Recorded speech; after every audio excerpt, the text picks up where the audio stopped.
It is autumn 1734, and the King's Theatre in London is packed.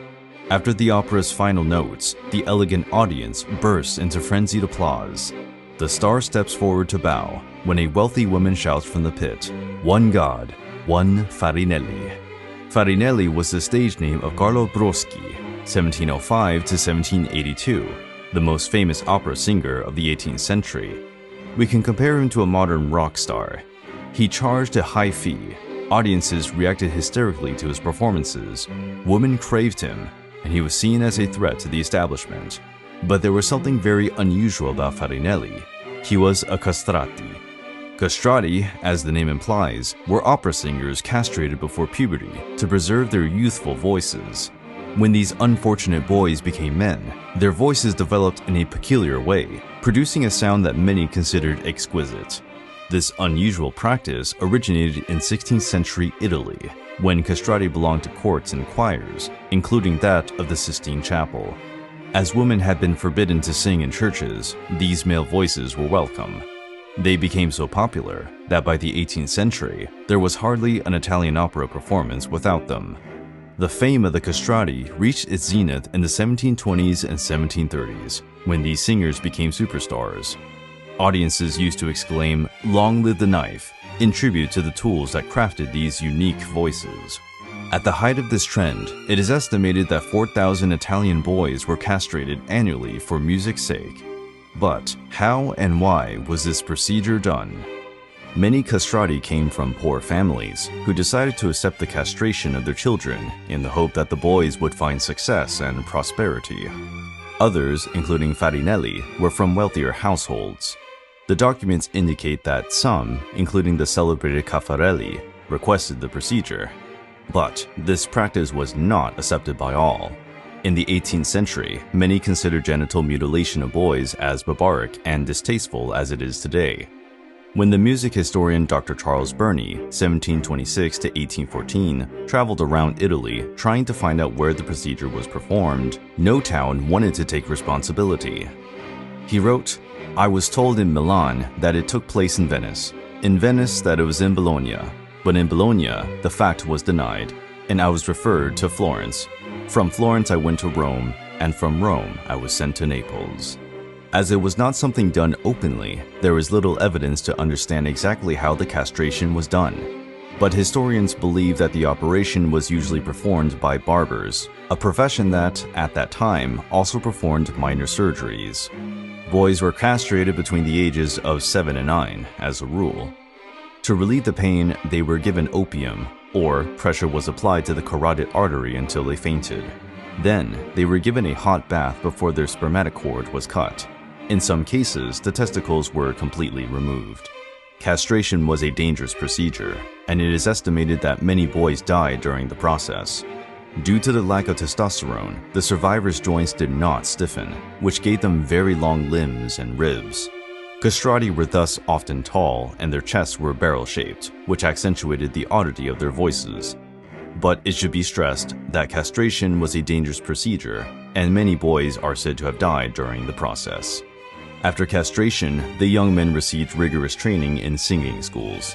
They spent intense hours singing and studying, with very little time for leisure. Those with the most talent and determination made their debut in their teens. But only the best made it onto the opera stage. The others usually joined church choirs. Dr. Burney dubbed these unfortunates the refuse of the opera houses. A few achieved fame and wealth. One of the first castrato superstars was Senesino. He spent much of his career in London, where he was paid large sums and mingled with high society. Senesino is mainly remembered for his volatile working relationship with Handel. He played 17 leading roles in the composer's operas, but eventually left Handel's Royal Academy of Music to join the rival opera of the nobility.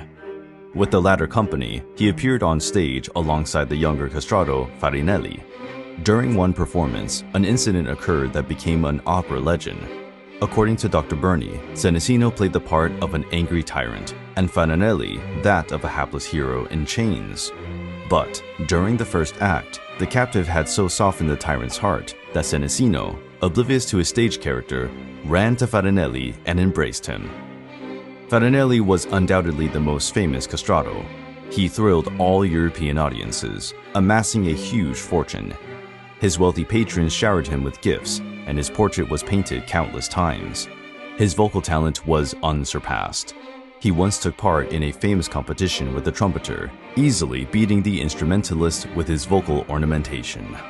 Although singers like Senesino and Farinelli were extremely popular, they were not adored by everyone.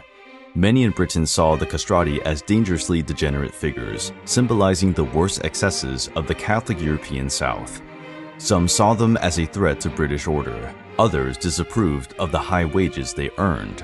Ironically, the castrati were also considered a sexual menace. In fact, we can even say that they were true womanizers, even without their dickies. The female devotion to see these singers caused great unease. The castrati received countless gifts and affection from the female audience.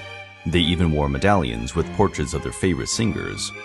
Many women in society had flings with castrati, seeing them as perfect candidates for discreet affairs, as there was no risk of pregnancy. Rumors quickly began to circulate that these singers were lavish and voracious lovers, despite not having their big guys. Some even believed that castration would improve sexual performance. These ideas were fueled by popular songs and pamphlets. In 1766, there was a scandal when the castrato Tenducci, 1736 to 1790, ran off with a 15-year-old Irish heiress. Her father went after them and arrested Tenducci. At the end of the 18th century, popular taste changed, and the glory days of the castrati ended. After retirement, some singers chose young protégés as adopted sons. Others developed new careers. The last great operatic castrato was Velluti, 1780 to 1861, known for behaving like a diva. He performed in London in the 1820s, where he was the first castrato in 25 years. Castration became illegal in Italy after the unification in the mid-19th century, and the Catholic Church banned the employment of castrati in 1878. However, some singers continued in church choirs. Moreschi, 1858 to 1922, known as the last castrato, survived into the 20th century and even made some recordings towards the end of his life. His rough and gruesome records are available online and give us a vague sense of what these extraordinary men might have sounded like. Although the reign of the castrati is long over, their fame lives on. In Bologna, where Farinelli lived from 1761 until his death, the Center for Farinelli Studies was established. In 2006, Farinelli's skeleton was exhumed for scientific study, proving that his body had been impacted by castration. He was taller than average, with long bones in his limbs that did not merge properly. In 1994, Farinelli's life was the subject of a homonymous film, directed by Gerard Corbiot.